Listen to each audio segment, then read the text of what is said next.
Right in. And it's my pleasure today to introduce a friend of mine whom I have known since before I was your age. And he happens to have the same name as I do. Alan Christensen is our guest speaker today. He's from Richfield, Utah. Christensen's department store was founded in 1929 by his father, a man by the name of Alten Christensen. The store was built on a reputation of high integrity and friendly hometown service. Today, Christensen's department store continues as a family-owned business serving southern Utah from 3 locations in Richfield, Cedar City, and St. George. Alan has been actively involved in the business most of his life. He also earned an accounting degree from Brigham Young University, graduating at the very top in the #1 position of his class in the School of Accounting, I would guess is what they call it then. So if any of you need some accounting homework help after class, you might want to snag him. He's active in church and community service, and he enjoys giving back, and that's probably a trait that he inherited from his mother and his father. His father, Alten, started the Alta Winch Scholarship Endowment in honor of his beloved wife, who graduated from Snow in 1935. So his mother is a graduate of Snow College. Did you attend Snow College? Went right to BYU against your mother's wishes, I bet. He served on the Sevier Valley Hospital Board for 21 years, Zion Central Utah Advisory Board for 5 years, Snow College Foundation for 3 years, and currently donates time and service as a bishop of the Church of Jesus Christ of Latter-day Saints. He and his wife, Debbie, have 6 children and 17 grandchildren, and in his free time, if he has any, he enjoys water activities, snow skiing, and gardening. Please welcome Alan Christensen.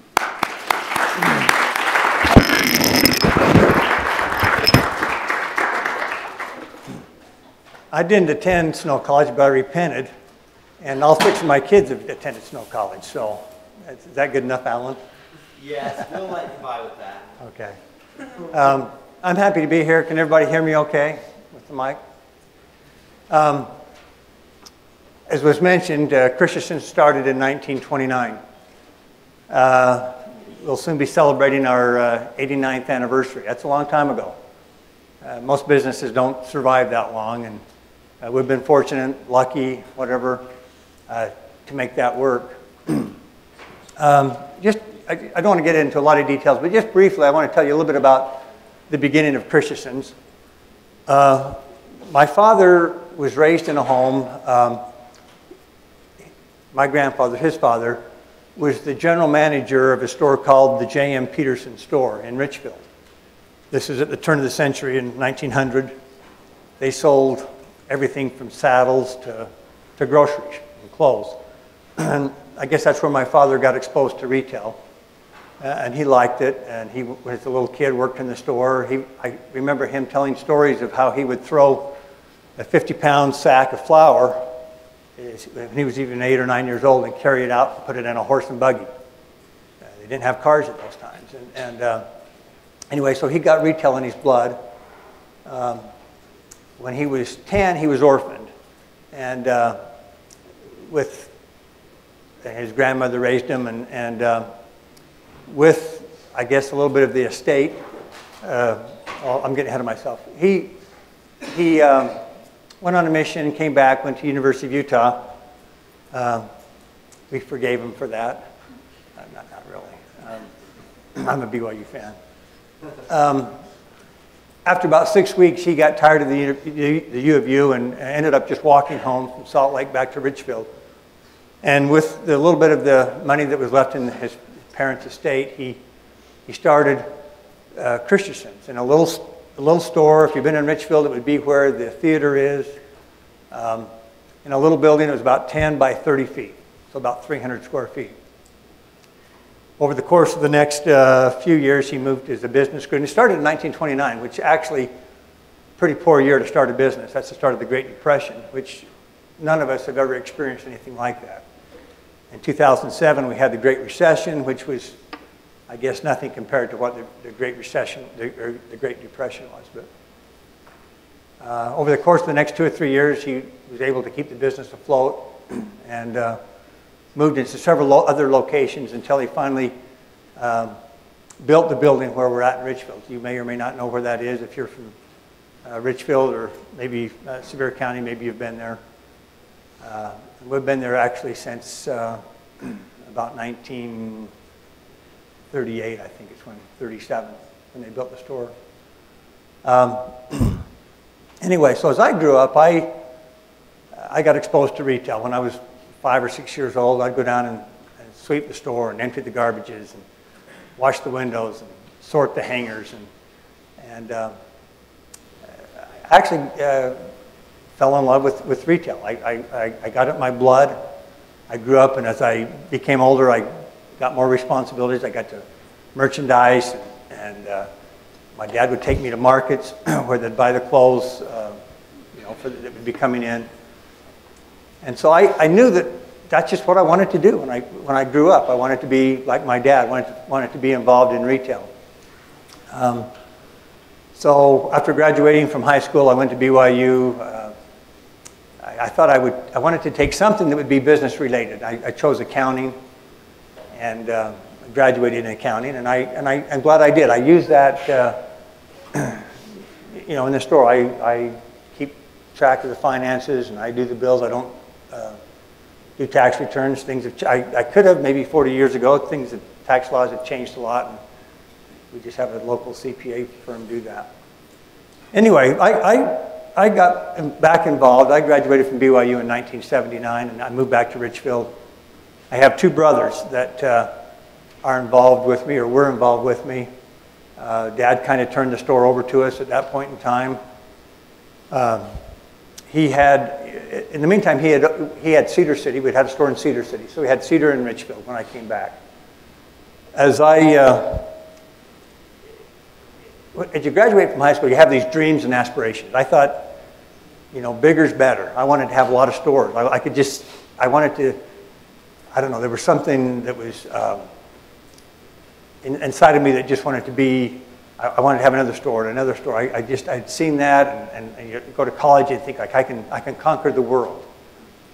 And so we came back, and I have 2 brothers. One's since retired, and the other one's having some health issues right now, but so I'm not really involved a lot.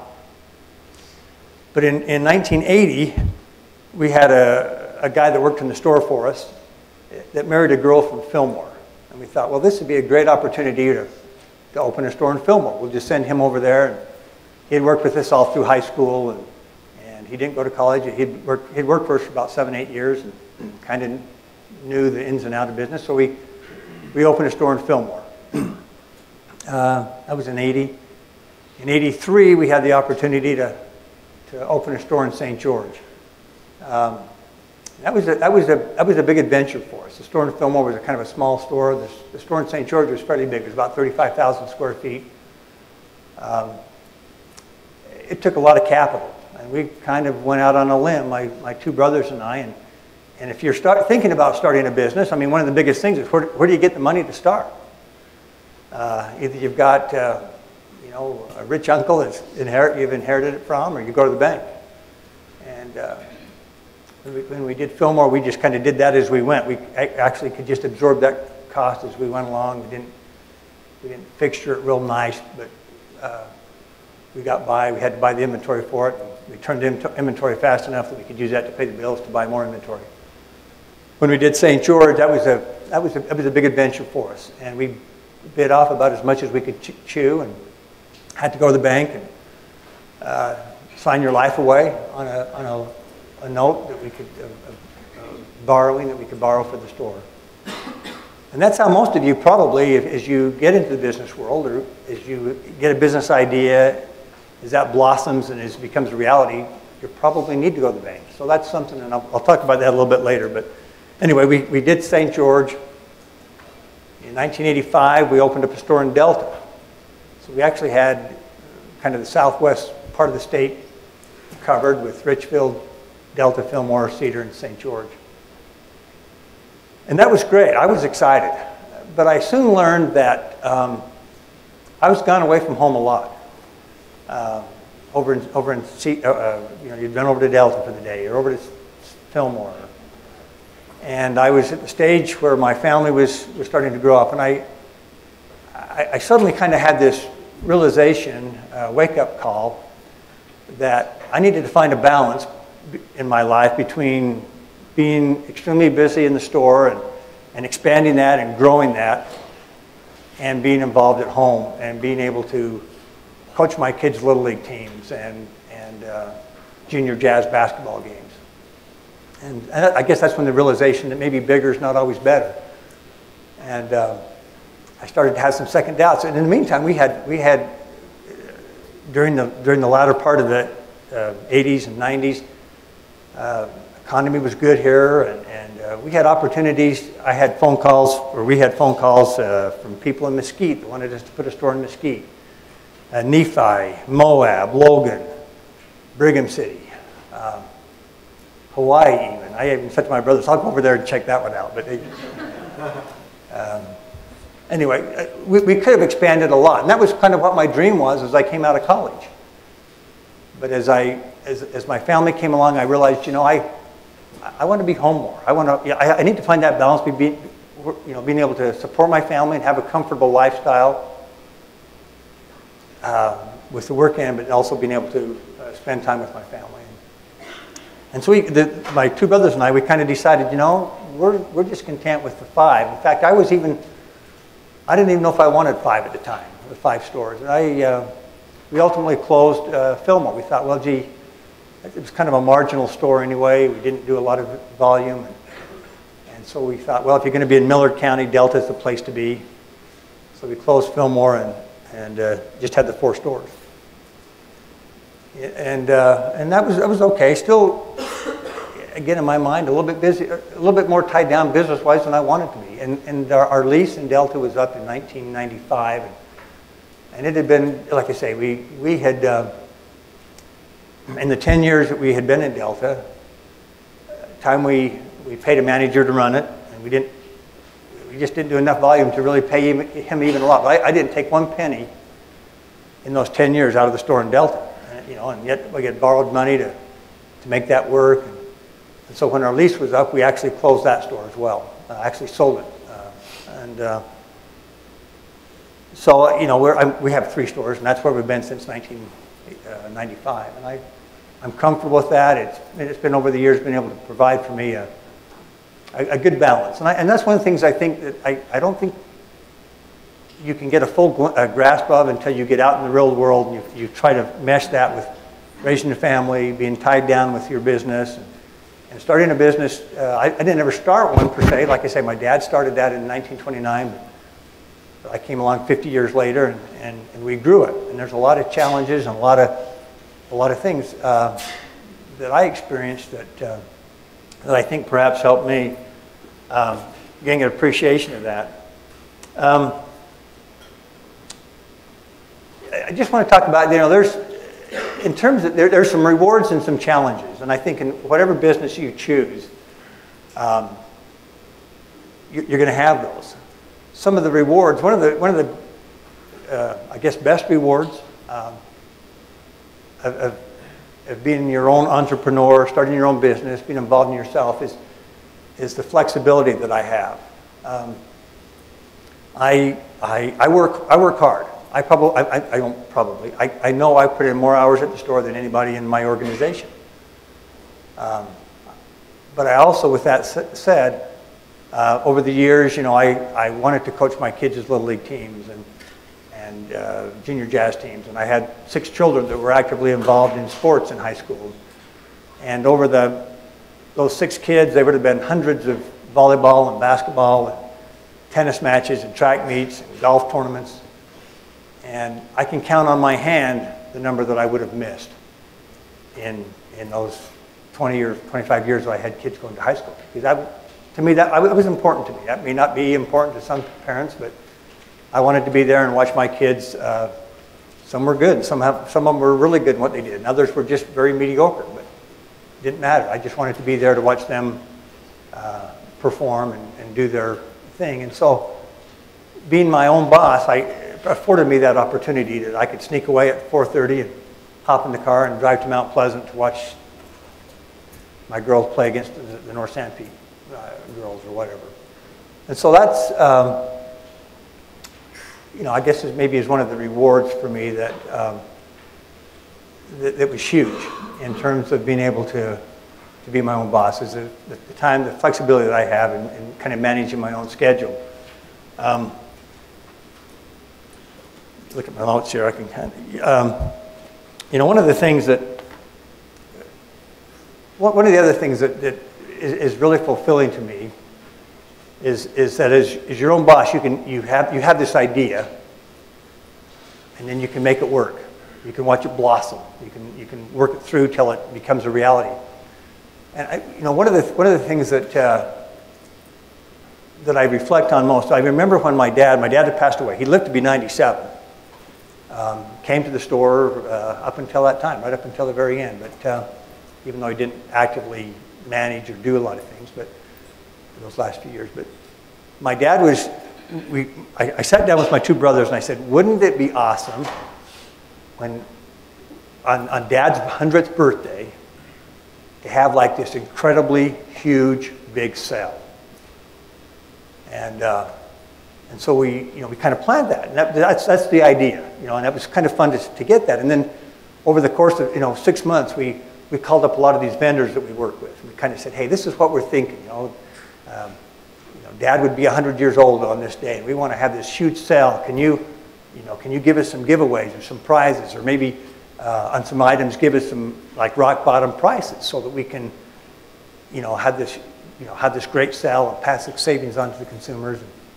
And all these vendors that we deal with. In fact, this is off the subject, but I looked on the computer this morning. We deal with as of this morning, 1,729 different vendors that we buy from in our store. That's a lot. We sell everything from fabric to shoes to home furnishing things to clothes. But anyway, that's neither here nor there. But we worked with a lot of them, and they work back, and it was fun. So we took out a big ad in the paper. We sent out flyers to all the Sevier County and Paiute County and Wayne County. And we had this, you had this hope that this is going to be a great day. The day came, and it was unbelievable. We had the busiest day that we have ever had, since before and since, by over 50%. It was fun that day to just see that idea that we had 6 months before, or maybe 9 months before, I don't remember, become a reality. And you get that, and those are things that happen all the time. That was maybe maybe one of the biggest ideas. But you have these ideas all the time of how can I make this work? How can I generate a little bit more business? How can I, do whatever? And it's fun to be able to see those come and become reality. Another thing, one of the things, maybe, I don't know if this is a reward or a challenge, but one of the things that I find of owning your business is that you're never divorced from your business. My employees can go home at 6 o'clock, and I know I have some that may worry, but most probably don't worry at all about the store until they walk in the door the next morning at 9:30. When I go home at work, I'll have supper, but in the back of your mind, there's always those things that relate to your business. Gee, how am I going to get the bills paid? How can I generate this? How can I, boy, we've had a couple of slow days. How can I get things turned around? What am I going to do for advertising for next month? What am I going to advertise for Black Friday? I mean, all these things that are always in the back of your mind. So, as a business owner, maybe that's a challenge to mesh that with your life at home. For me, I like that. I like to be thinking. I like to always be trying to be creative, and my mind's working of what I can do to take the business from here to here, and from here to here, and whatnot. So that's just something that you may not have thought of. I guess the biggest thing, I love what I do. I can't think of anything worse than getting up every morning for the next 40 years of your life and going to do something that you hate. I love what I do. I can go on vacation, and as soon as we get back and get unpacked, I'm down to the store.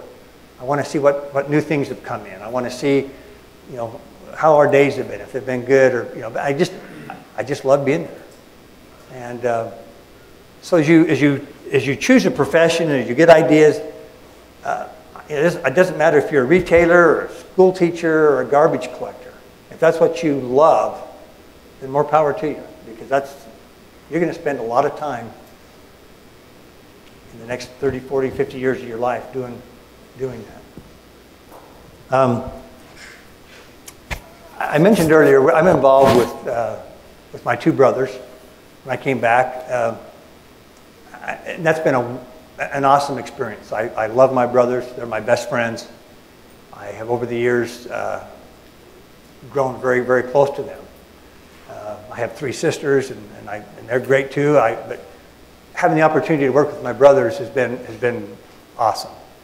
And we've been able to, just because you're interacting every day with them, and and you work with them, and you play with them. We go on trips together and whatnot. My oldest brother, he's since retired from the business, so he doesn't really have anything yet. He still comes in and does a few things, but he's not really actively involved. He's 12 years older than I am, and I have a brother that's 2 years older than I am that is struggling with some serious health issues right now, and so his ability is pretty limited. And fortunately, I've got a son and a nephew that are involved full-time in the business, and they help take that load off of my plate to help spread things out a little bit. One of the things you may, as you venture out in life and start your business or get involved in a business, you may do it solo, or you may have partners. One thing I can't emphasize enough is that as you start out, you need to set out some groundwork, or lay out some ground rules, or whatever you want to call them, some guidelines. I was talking to one of my friends the other night, and I asked him how his dad got started. His dad, they're involved with one of the most successful businesses in South Central Utah, and they do a great job. And I said, how did your dad get started in this? And he said, he and his partner, it wasn't family, it was just another partner, they got started, and after about 2 years, his dad was always at the store working, and the partner was always out playing golf. And that doesn't work very well if you're busting your buns at the store and your partner's never there.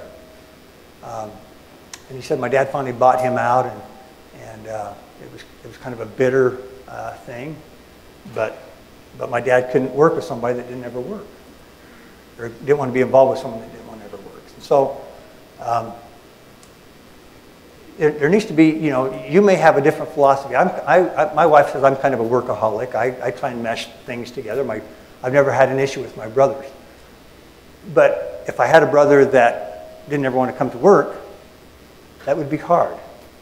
If I'm working 50 hours a week and he's working 20, that doesn't seem very fair.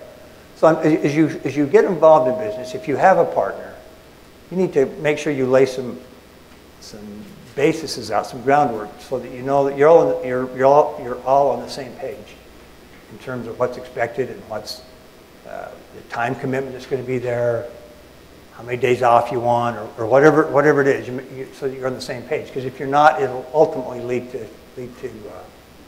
feelings.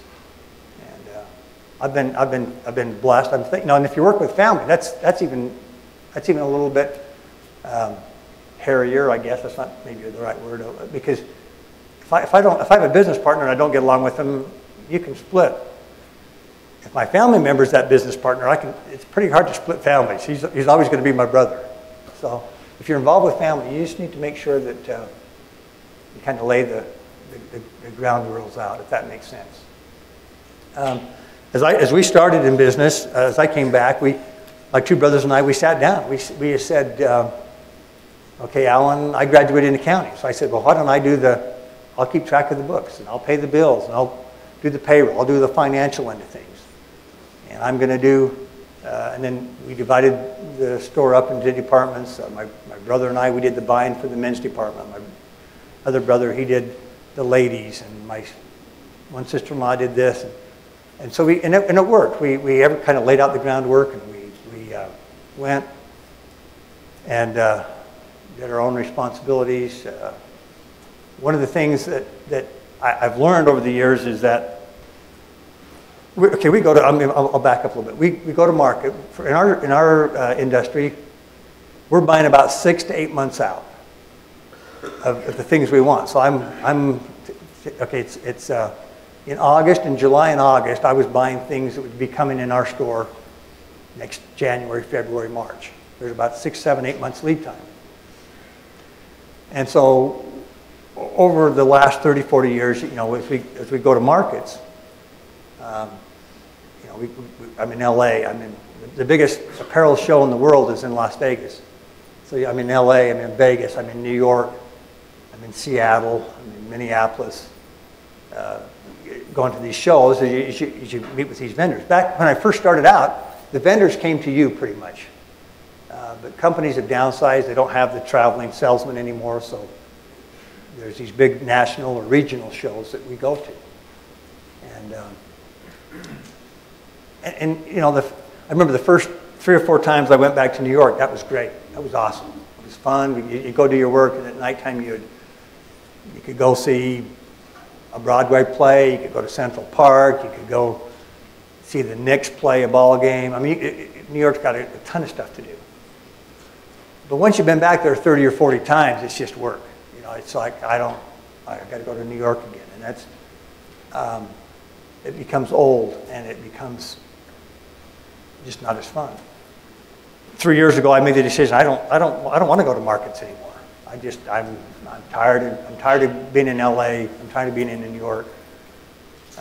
And so I've kind of delegated that out, and my brother has as well. We have I have a daughter that's involved. I mentioned I have a son and a nephew that are there full-time, but my daughter's not full-time, but does a lot of things. We have some good employees that have picked up that slack and have done that. But with that said, sometimes I look at something, they buy something that comes in the store, and I go like, that is just ugly. Why would you buy that? And you have to realize that obviously they must have liked it. And so you have to bite your tongue sometimes and say, well, obviously if you liked it, you have different tastes than I do. Hopefully we can sell it.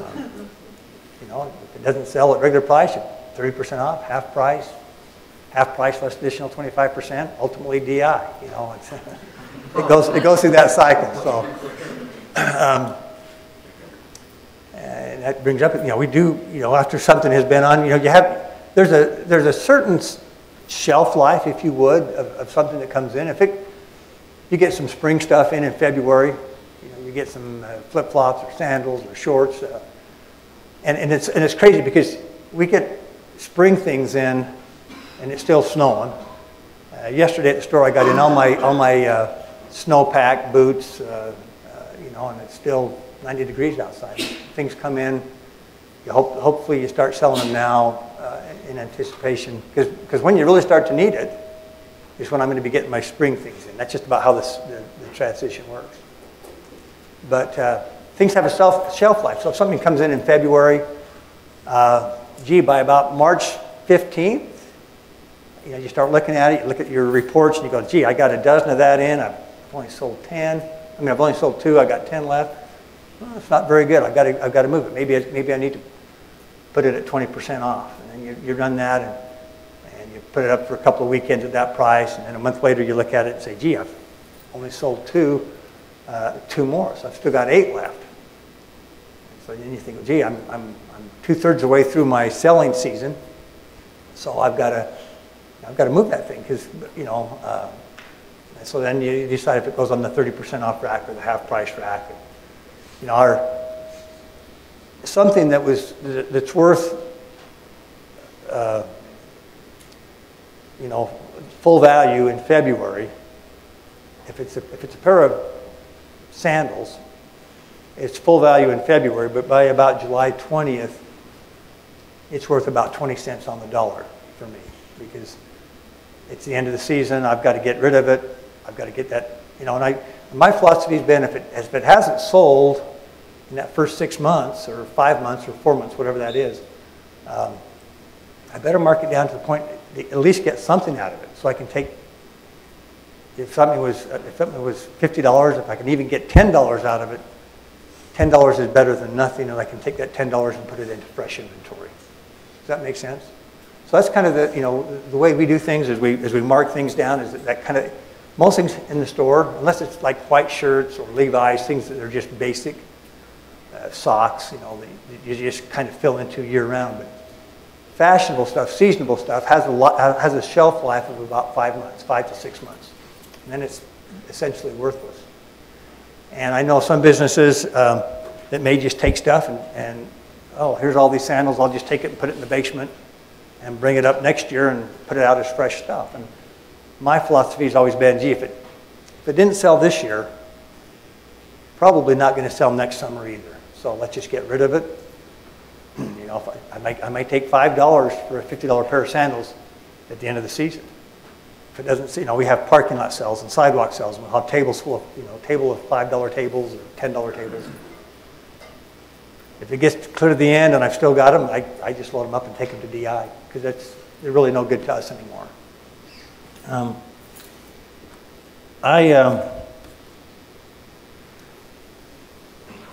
I'll talk a little bit about maybe some of the challenges that you face in businesses.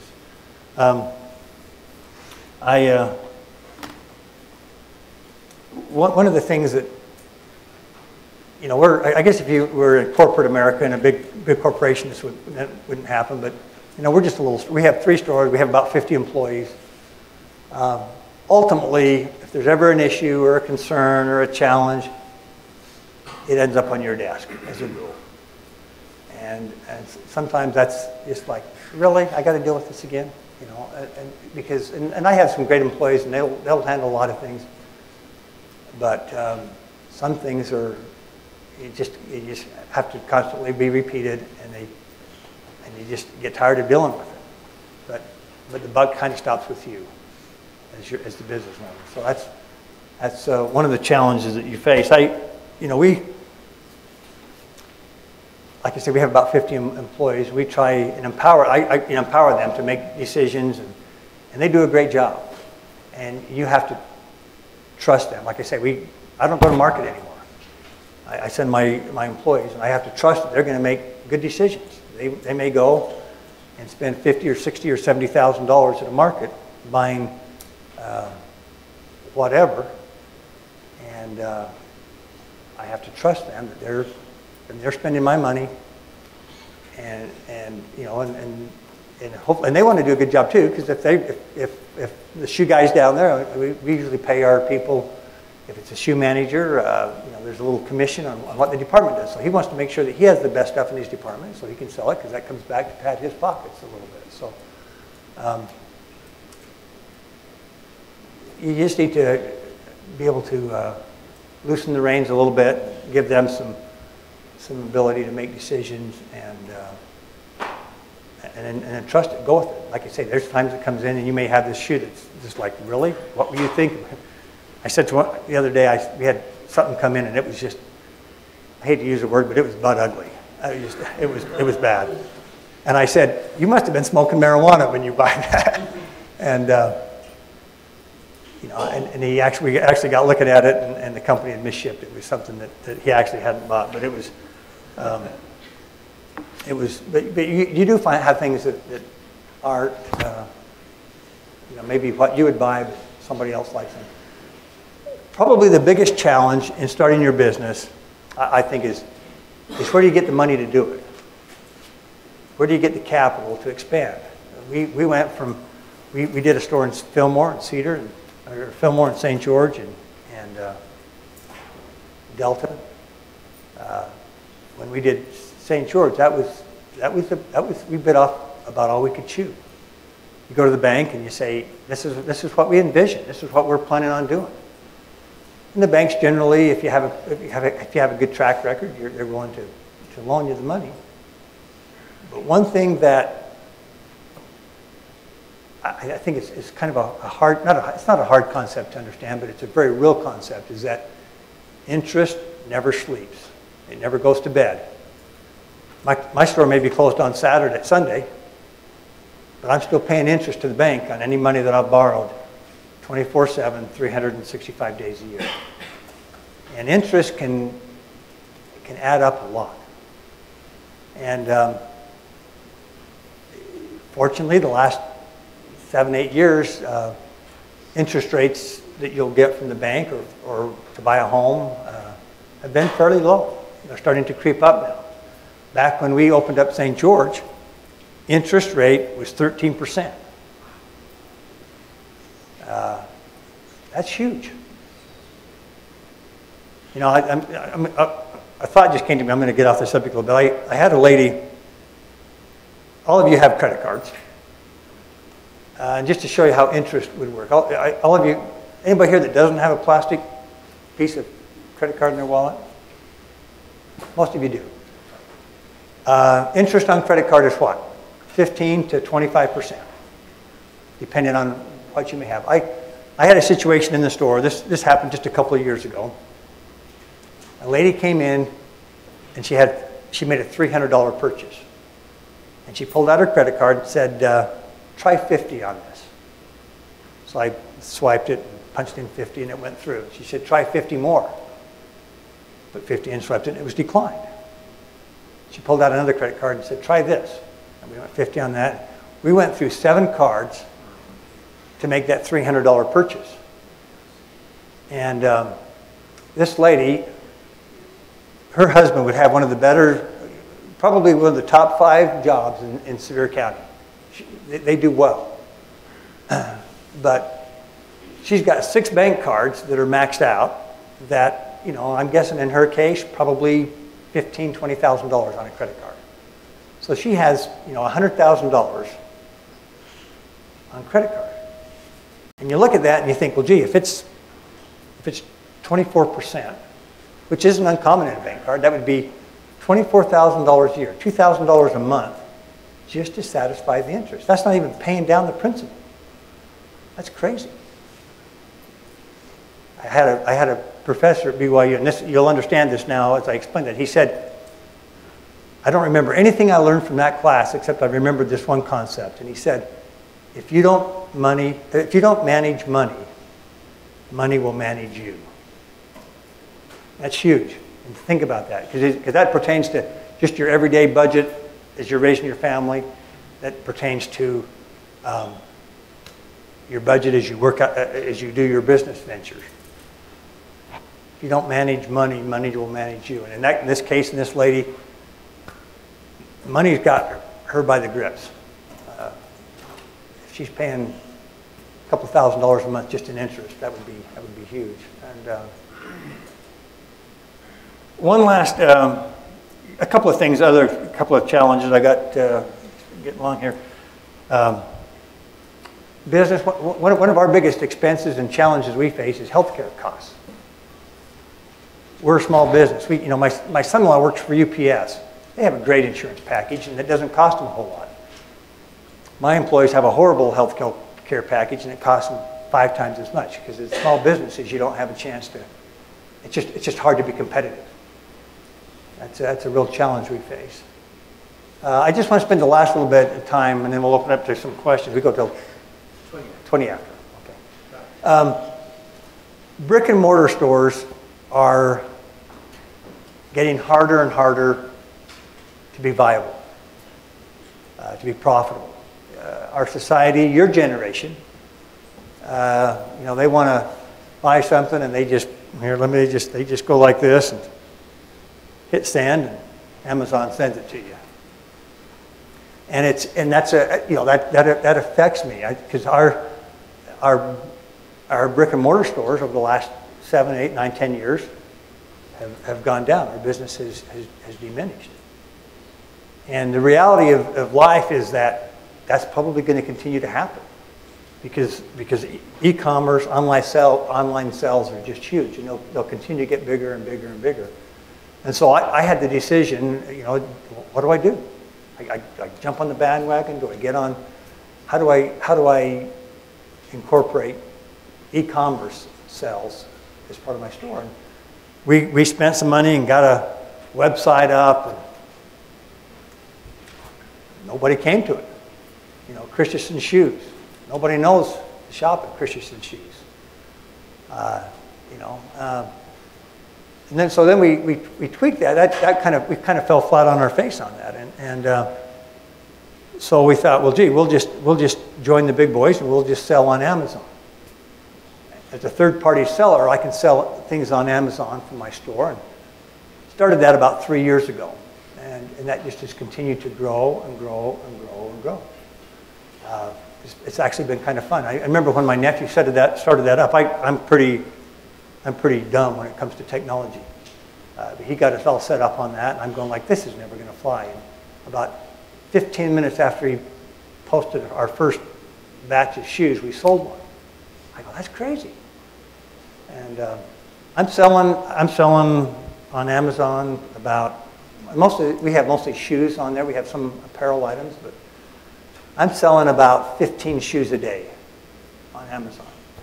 And I'm selling them to New York and Florida and Texas and Washington and Minneapolis. And they're not customers in Sevier Valley. But I all of a sudden opened up my customer base by 300 million people, or however many people shop on Amazon. It's huge.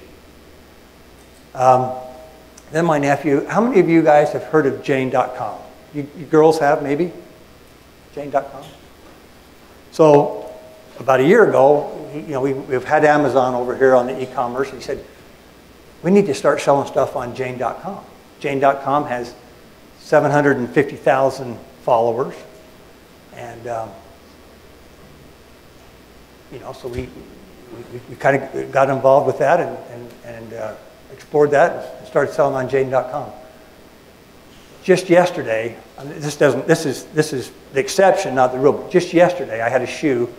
I sold 423 pairs of shoes on Jane.com yesterday, which is huge. Now, Jane.com they structure their things as they have volume and no margin. You're turning the product, you're selling a lot of items. The margin on that I'm selling is not nearly what I would make in the store. But I don't have any expenses.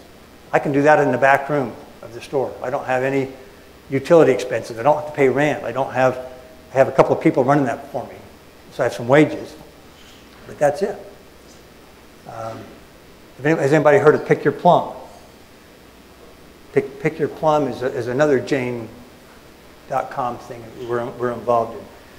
Anyway, so we have kind of transitioned. We have our 3 brick and mortar stores, and they're doing great. They're doing fine. But this new e-commerce venture is huge. Last year, I did as much on e-commerce with Amazon and Jane as I did in my Cedar City store in terms of volume. And I really have no more expenses. So it's a great thing for me to be able to explore that. And I can just see that getting more and more so down the road. Like I say, there's really no overhead. I run that out of we run all of our e-commerce out of just the back room in our store in St. George. So I have no rent, no additional utilities, insurance. We've initially had 2 people working on it. I got 4 people in now, so I've got increased to 4 payroll. But I've got the equivalent of having another brick and mortar store. Like I said, I did more there than I did in our Cedar store, and for just a pittance of additional expenses. So, and that's just, I think, going to get bigger. So, got just a few minutes. Questions that anybody might have? Put you all to sleep? I have a question. Like you said that before in your business you go to like different conferences, I guess, to buy from vendors. How do you buy from vendors now to your business? Okay, everybody hear the question? How do we buy from our vendors? Back in the early days, the vendors would usually come to us. Or we'd go to Salt Lake that have lots of regional shows. Now most of the shows are national shows. We go to Las Vegas, they'll have there may be 2,000 vendors or 3,000 vendors maybe in Las Vegas set up for a show. And we go to New York, they have a big market back there. We go to Los Angeles. So most of these shows have become, instead of regionals, have become more national shows, and there's 7 or 8 of those throughout the year. Any other questions? Do the vendors allow you just drop shipping? So you're drop shipping now under an agreement with the vendor to make them repeat that? The question is, do the vendors allow us to drop ship?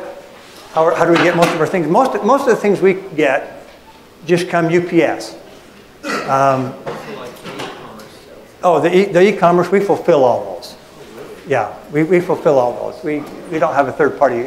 As a third party, we fulfill those versus having Amazon do those. So in our back room in St. George, you go in there, we got maybe 10,000 shoes on the shelf, and one person, that's all they do every day. Just, oh, this is going to Lubbock, Texas, pull it and put it in a bag and slap it off. And post office comes by every day at 4 o'clock and picks them up. So, yeah. Do you mostly buy from bigger companies, or is it kind of like the question is, do we buy from big companies in terms of vendors or small? I mentioned we deal with over 1,700 vendors. There's a lot of big ones like Levi and Billabong and Roxy and Hurley and there's companies you've never heard of. The companies out of Los Angeles, they're kind of known as San Pedro companies. They're just these little Oriental companies. They're just these mom and pop stores that are, and so there's both, big and small. Any other questions? Okay. You ever read expanding like Hawaii and those other states and other areas? I did when I first got out of college. The question is, about expanding. And I have no desire at all. The last maybe 25 years, I've had no desire. I'm just pretty content with the lifestyle that I have. And I can make, with the 3 stores, have a living that dictates to my lifestyle. But that's not to say that, a lot of these businesses, if you're ambitious, you can, I would have had the opportunity to have 10 stores probably in the first 10 or 15 years if I would have wanted to go into that much debt and be away from home that much, and I chose not to. Favorite business book or mentor? Maybe repeat that. He said my favorite business book or mentor. Without question, my favorite mentor was my father. Hands down. I admired him. He was as honest as the day is long.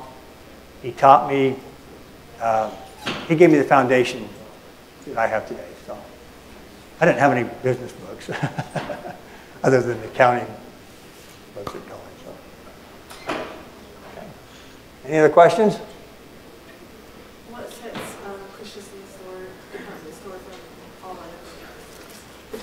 The question is, what sets Christensen's apart from all the other stores, particularly the bigger stores maybe. For those of you who may not, we're just a small family department store. And I think one of the things that we try and do, and hopefully we're successful at, I feel like we are, is that we can give some personal service. We know our customers, they're local people, we can, and hopefully we can give them the service they need. If you go into Macy's in Provo, they're a great store. They have a gazillion more things and options than we do. But they don't know who you are. You're just a number to them. And hopefully, for us, you guys we know you. You're our neighbors. You're our friends, and we can give you the service that you expect and need. Thank you. I've enjoyed coming. We sure thank you for being here. At the end of our semester, you have an assignment where you kind of recall things you've learned, and I have a feeling I'll see a lot of the comments and the things you shared today, a month and 2 months from now, at that end of semester assignment. So thank you again for being here.